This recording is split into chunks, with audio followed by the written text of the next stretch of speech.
낙심한 엘리야. 그러니까 로뎀 나무에 가서 죽어야 되겠다. 자살하고 싶었던 그 엘리야를 어떻게 일으켜 세우시느냐. 먹고 마시는 아주 기본적인 일상의 일들로부터 주님이 그를 회복시키시는 것입니다.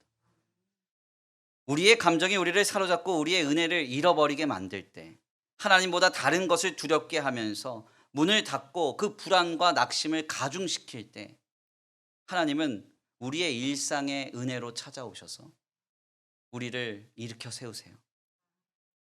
아주 특별한 기적, 영광스러운 비전을 통해서 우리에게 찾아오시는 게 아닙니다. 아주 단순하고도 일상적인 우리의 삶의 여정 찾아오시는 그 주님이 우리를 일으켜 세우시는 것입니다. 영혼의 깊은 침울에 빠진 엘리야를 깊이 묵상했던 오스왈드 챔버스의 묵상 내용입니다. 제가 봉독해 한번 읽어 드릴게요. 그 내용 잠깐 인용합니다. 이 말씀에서 천사는 엘리야에게 비전을 주지도 성경을 해석해 주지도 않았습니다. 이렇다 할 아무것도 해주지 않았습니다. 다만 일어나 먹으라는 아주 일상적인 일을 지시했을 뿐입니다. 성령은 우리에게 영광스러운 비전 같은 것을 주시지 않습니다. 오히려 아주 평범할 일들을 말씀하십니다. 침울은 우리를 하나님이 창조하신 일상적인 일에서 돌아서게 합니다. 그러나 성경은 우리에게 임하셔서 단순하고 일상적인 일들을 하도록 격려하십니다. 우리는 하나님이 그런 일들 가운데 계시리라고 생각하지 않지만 일을 하다 보면 그 속에서 하나님을 만나게 되는 것입니다. 이와 같이 우리를 격려해 주시는 하나님의 감동이 곧 우리가 침울을 이겨내는 첫걸음입니다. 아멘입니까? 너무나 인상적인 내용이죠. 일상의 일들 속에서 주님을 만날 때 우리는 숨어 있을 수밖에 없어요. 이런 상태를 우리가 주님 앞에서 어떻게 이겨낼 수 있느냐? 일상의 일들 속에서 주님을 만날 때 이겨낼 수 있다는 것입니다. 오늘 본문 말씀에 제자들에게 예수님이 하신 일을 보십시오. 주님은 부활하신 몸으로 제자들에게 나타나셔서 어떤 영광스러운 기적과 역사를 일으키시지 않았습니다. 아주 단순하게도 그들에게 찾아가셨고요. 그리고 그들에게 보이셨고 평강이 있으라고 말씀하셨을 뿐이에요.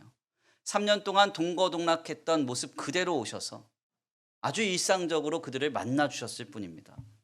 바로 이 일들을 그들이 보았을 때 제자들이 완전히 회복된 거예요. 아멘입니까? 우리 교회에 와서 한 2번가량 이렇게 특강을 감당한 권성민 PD라는 강사가 있습니다. 특별히 이 친구가 이제 어렸을 때부터 엘리트 코스를 잘 밟았어요. 그래서 천안에 있는 한일고등학교를 나왔고 거기에서 이제 연세대학교 신문방송학과를 나와서 1300대 1의 경쟁률을 뚫고 이제 MBC의 예능국 PD가 됐습니다. 무릎밥도사 뭐 이런 걸 이제 만들었죠.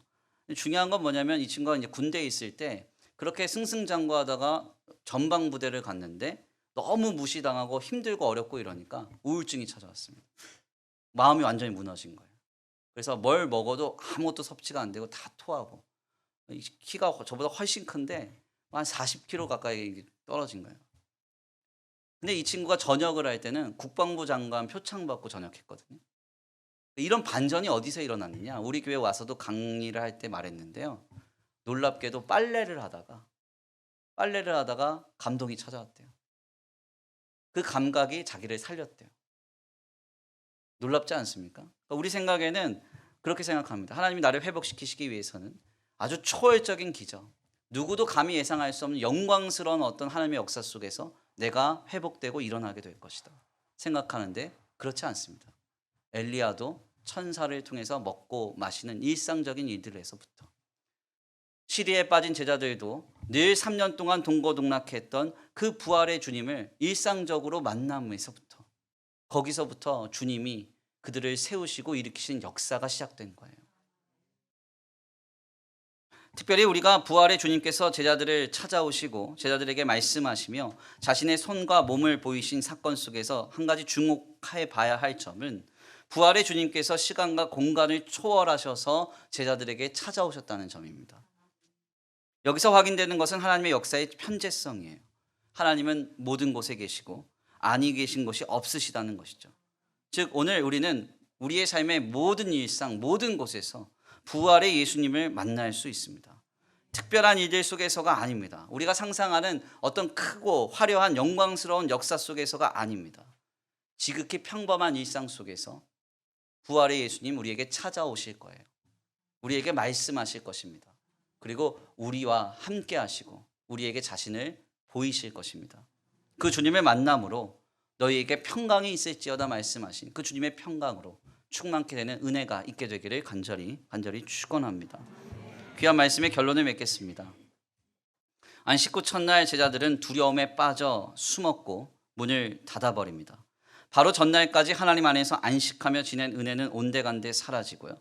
유대인 즉 사람을 두려워하고 자신들의 감정에 갇혀 문을 닫고 숨어버렸습니다. 이런 제자들에게 예수님은 공생애 동안 그들과 함께 하셨던 일상의 모습으로 찾아오십니다. 그리고 말씀하셨고 자신의 손과 몸을 보이셨습니다. 이는 오늘 우리를 향한 주님의 약속입니다. 부활의 예수님은 오늘도 우리에게 찾아오셔서 말씀하실 것입니다. 그리고 자신을 보이실 것입니다. 지극히 평범한 일상 속에서 특별한 기적이나 감당할 수 없는 영광 속에서가 아니라 지극히 평범한 일상 속에서 주님은 우리에게 찾아오실 거예요. 말씀하실 것이고 보이실 것입니다. 이 주님을 만날 때 우리 안에 있는 모든 불안과 염려가 사라질 줄 믿습니다.